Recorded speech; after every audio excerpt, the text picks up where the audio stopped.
सत श्री अकाल, आदाब मेरी प्यारी महिला साथी, वेलकम टू एकेडमिक क्लासेस। तो ये हमारी आज की क्लास 16 जिसमें हम विकास को प्रभावित करने वाले कारक पढ़ रहे हैं। अभी तक हमने 2-3 क्लासेस ले लिया है विकास को प्रभावित करने वाले कारक में। ये लास्ट क्लास होगी जिसमें हम वंशानुक्रम के नियम के सिद्धांत या फिर जो नियम है वंशानुक्रम पे किन मनोवैज्ञानिकों ने नियम दिए हैं, सिद्धांत दिए हैं, उसके बारे में डिस्कस करेंगे। ओके, तो जैसा कि आप सभी को पता है कि महिला पर्यवेक्षक की एग्ज़ाम इस साल 2024 में सितंबर तक होने की संभावना है, जिसकी तैयारी हमने अभी से करना स्टार्ट कर चुके हैं ना। तो आप लोग ने अभी भी अगर प्रिपरेशन स्टार्ट नहीं किए तो आप अभी भी स्टार्ट कर सकते हैं। ओके, तो स्टार्ट करते हैं, लेट्स स्टार्ट। तो आज है होली का त्यौहार, पर पढ़ना तो ज़रूरी है, कुछ ना कुछ हमको पढ़ना बहुत ज़रूरी होता है, तभी हम अपना जो लक्ष्य है उसे हम प्राप्त कर सकते हैं। ओके, तो 10 मिनट के वीडियो में क्या ही जाता है। तो हैप्पी होली आप सभी को। आई होप कि आप लोग अपने घर में स्वस्थ होंगे, मस्त होंगे और अच्छे से होली का त्यौहार मना रहे होंगे, है ना। आप जो मेरी प्यारी महिला साथी हो, इन्होंने अपने घरों में बहुत अलग अलग प्रकार के पकवान भी बनाए होंगे। तो आप लोग ने क्या बनाया ये चीज़ कमेंट में मुझे ज़रूर शेयर करें। ओके, तो स्टार्ट करते हैं। हमारा ये बाल विकास का कोर्स चल रहा है जिसमें हम कंटिन्यू सारी चीज़ें जैसे सिलेबस है उसके अकॉर्डिंग हम चीज़ें पढ़ रहे हैं।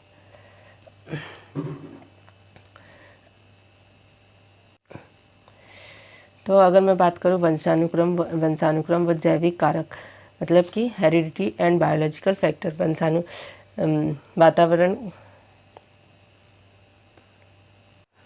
विकास को प्रभावित करने वाले पहले कारक की हमने बात किया था। पहले कारक जो है वो है वंशानुक्रम व जैविक कारक है पहला, heredity and biological factors. Okay, तो इसमें हमने बहुत सारे कॉन्सेप्ट पढ़ लिए थे। हमने ट्विंस बेबी कॉन्सेप्ट पढ़ा था, सिंगल बेबी कॉन्सेप्ट पढ़ा था, वंशानुक्रम कैसे आगे बढ़ता है, ये सारी चीज़ें देख लिया है। अगर आपने अभी तक वो वीडियोज़ को नहीं देखे तो आप प्लीज़ जाइए और चैनल पर वो वीडियो अवेलेबल है, आप देख सकते हैं। तो स्टार्ट करते हैं। वंशानुक्रम व जैविक कारक, हेरिडिटी एंड बायोलॉजिकल फैक्टर्स। तो इसके बारे में, वंशानुक्रम के बारे में डाल्टन ने क्या कहा था? डाल्टन ने कहा था विकास में पोषण की बजाय वंशानुक्रम का महत्वपूर्ण योगदान होता है। इन्होंने ये कहा था किसी बच्चे की ग्रोथ होती है, विकास होता है, तो इसमें पोषण से ज़्यादा इम्पोर्टेंट उसके वंशानुक्रम को महत्वपूर्ण बताया था, है ना। According to Florence Galton, inheritance is a important role play in development. Okay, मतलब कि जो वंशानुक्रम है वो पोषण की बजाय, न्यूट्रिएंट की बजाय किसी भी बच्चे की ग्रोथ में सबसे ज़्यादा इम्पॉर्टेंट रोल प्ले करता है। आपको समझ में आ रहा होगा कि जैसे जैसे बच्चों का जो वंशानुक्रम होता है, अगर किसी के पेरेंट्स अगर हेल्दी है तो उनका बच्चा भी हेल्दी होगा, किसी के पेरेंट्स अगर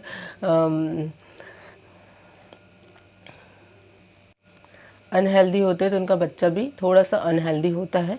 इन सारी चीज़ों का मतलब बच्चों के इसमें प्रभाव पड़ता है, ये सारी चीज़ें होती है। मतलब वंशानुक्रम का बच्चों पर थोड़ा ना थोड़ा इफेक्ट तो होता ही। तो आगे बात करते हैं।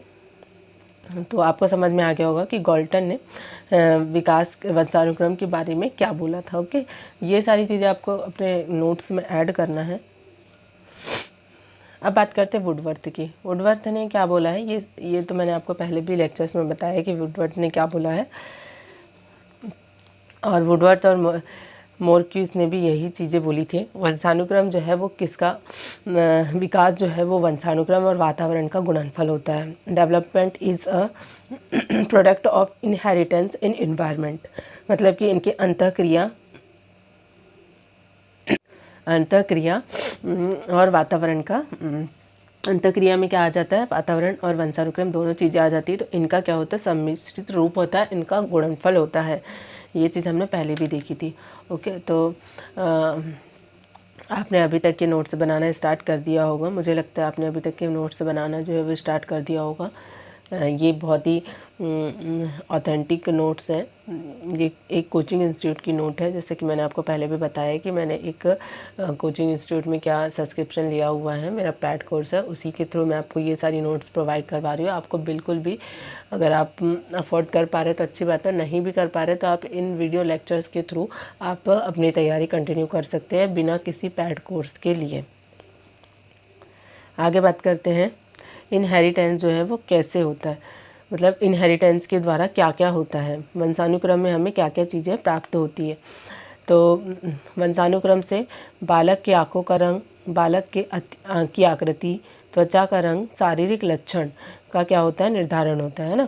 अगर वंशानुक्रम से ही क्या होता है, ये सारी चीज़ों का निर्धारण होता है। ये सारी चीज़ें बच्चों में कैसी होगी, बच्चों की, किसी बच्चे की आँखों का रंग काला होता है, किसी का ब्राउन होता है, किसी का नीला टाइप का होता है ना, होता है कि नहीं। तो ये सारी चीज़ें उनके कहाँ से आ रही है, उनके पेरेंट्स से आ रही है। उनके पेरेंट्स जैसे होंगे वैसे ही उनके बच्चों में भी वो सारी चीज़ें आएंगी।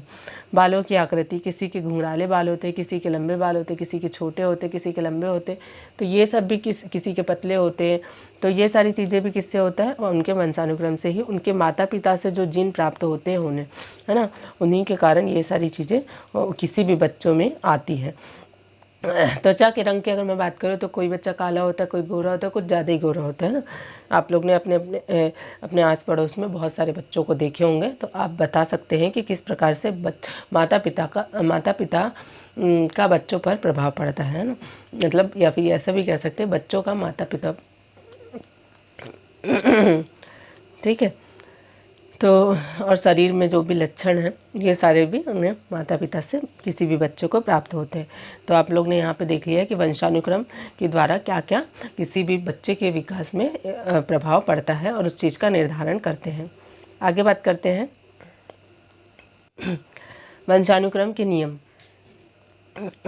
अब नियम की अगर मैं बात करूँ तो मेंडल नाम के एक साइंटिस्ट थे, जो कि बायो के साइंटिस्ट, मेंडल के आवर्त सारणी का आपने नियम भी पढ़ा होगा, वही वाले मेंडल हैं ये। लेकिन हम बायो में यहाँ पे नहीं जाएंगे, आपको बाल विकास के पर्सपेक्टिव से जितनी चीज़ें इंपॉर्टेंट है उतनी ही चीज़ें मैं यहाँ पे आपको बताऊँगी। तो आपको सिर्फ यहाँ पे इतना याद रखना है कि इन्होंने प्रभाविकता का नियम दिया था, लॉ ऑफ डोमिनेंस का लॉ दिया था, पृथक्करण का नियम दिया था, लॉ ऑफ सेपरेशन दिया था, स्वतंत्र अपव्यय का नियम दिया था, लॉ ऑफ सेग्रीगेशन दिया था। तो इन्होंने ये 3 नियम दिए थे कहाँ पे, बाल विकास के क्षेत्र में, बच्चों के वंशानुक्रम के नियम के क्षेत्र में। ठीक है। तो देखो, माता पिता के जो जीन है वो एक बच्चे में आता है, उनका जो फर्स्ट बेबी होता है वो फर्स्ट जनरेशन कहलाता है, F1 कहलाता है, एंड जो सेकंड बच्चा होता है वो जनरेशन 2 या फिर 2 कहलाता है ना। तो जैसे जैसे माता पिता के जो भी बच्चे होते हैं उनके द्वारा उनके जीन जो होते हैं वो उनके बच्चों में आते जाते हैं और वो एक पीढ़ी का निर्माण करते जाते हैं। ओके, आगे बात करते हैं।